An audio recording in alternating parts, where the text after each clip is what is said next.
मी एकच या संदर्भात सांगेन की हा मतदारसंघ जो आहे हा वर्षानुवर्ष उजव्या विचारसरणीचा असणारा मतदारसंघ राहिला आहे। महायुतीचाच उमेदवार कार्यकर्त्यांच्या पूर्ण पाठबळाने हा वर्षानुवर्ष या मतदारसंघावरती महायुतीचंच नेहमी वर्चस्व राहिलं आहे। डॉक्टर श्रीकांत शिंदे यांनी या मतदारसंघामध्ये अतिशय चांगल्या पद्धतीने विकासात्मक कामामध्ये सुद्धा मोठ्या प्रमाणामध्ये निधी आणला आहे। एक डॉक्टर म्हणून वैद्यकीय क्षेत्रामध्ये सुद्धा त्यांनी या मतदारसंघामध्ये काही वैशिष्ट्यपूर्ण अशी कामांना खऱ्या अर्थाने सुरुवात केली आहे। त्यामुळे लोकांमध्ये अतिशय चांगला हा प्रतिसाद आहे आणि मला खात्री आहे की आमचे सर्व कार्यकर्ते पदाधिकारी महायुतीचे सर्व पदाधिकारी या मतदारसंघामध्ये डॉक्टर श्रीकांत शिंदे यांना विक्रमी मताने विजयी करतील। आपणा सर्वांना माहीत आहे की कल्याण लोकसभा मतदारसंघ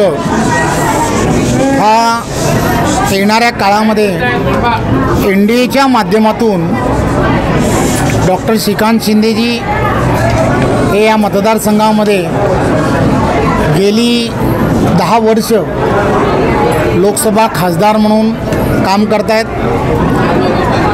आदरणीय महाराष्ट्र राज्याचे मुख्यमंत्री एकनाथराव शिंदे यांच्या नेतृत्वामध्ये आदरणीय देवेंद्रजी आणि अजितदादा या तिघांच्या नेतृत्वामध्ये या मतदारसंघामध्ये सातत्याने विकासात्मक कामांमध्ये स्वतः लक्ष घालतात।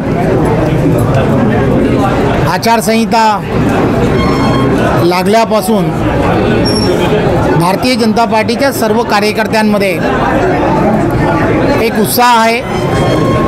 देशाचे पंतप्रधान नरेंद्र मोदींना जिंकून आणण्यासाठी NDAचा उमेदवार कोण असणार आहे त्याची सर्वांना कल्पना आहे। या ठिकाणी कोणत्याही प्रकारची स्पर्धा नाही।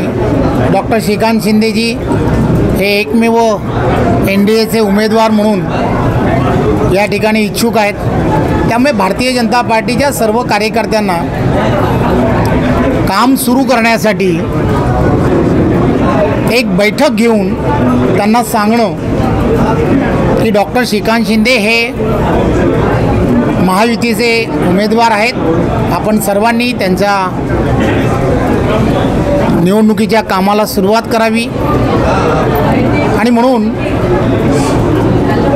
डॉक्टर श्रीकांत शिंदेजींनी सुद्धा दोनदा पदाधिकाऱ्यांशी संपर्क साधले होते की एकदा सर्व पदाधिकाऱ्यांना एकत्रपणे आम्हाला भेटायचं आहे आणि म्हणून डोंबिवली भागातील सर्व कार्यकर्त्यांना पदाधिकाऱ्यांना आज एकत्र बोलवून त्यांच्याशी सगळ्यांची भेट डॉक्टर श्रीकांत शिंदे यांनी केली।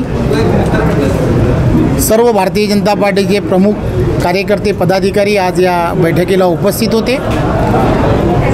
कार्यकर्त्यांमध्ये प्रचंड उत्साह आहे, आपण तो पाहिलाच असेल। पंतप्रधान नरेंद्र मोदींना पुन्हा तिसऱ्यांदा पंतप्रधान बनवण्यासाठी कार्यकर्त्यांमध्ये असणारा उत्साह आणि त्याचबरोबर डॉक्टर श्रीकांत शिंदेजी यांनासुद्धा हॅट्रिक खासदार करण्यामध्ये सुद्धा सगळ्यांना फार आनंद होईल असं सर्वांचं मत आहे।